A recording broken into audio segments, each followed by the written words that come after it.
നിന്റെ 5 പിതാക്കന്മാരും നിന്നെ സംരക്ഷിക്കുന്നതായിരിക്കും. ഈ രക്ഷാകവചം നിന്നിൽ ബന്ധിച്ചുകൊണ്ട് നാം പഞ്ചപാണ്ഡവരെയാണ് ബന്ധിക്കുന്നത്.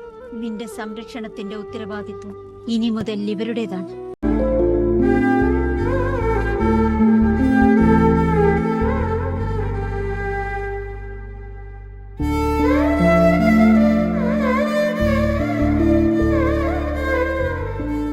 ചിരഞ്ജീവിയായിരിക്കട്ടെ.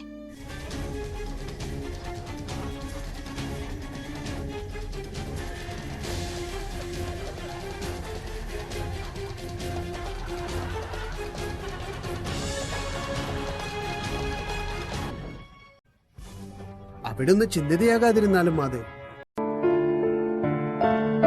നാം ഈ വർണ്ണശിലകളെ കരങ്ങളിൽ ബന്ധിക്കുന്നതായിരിക്കും.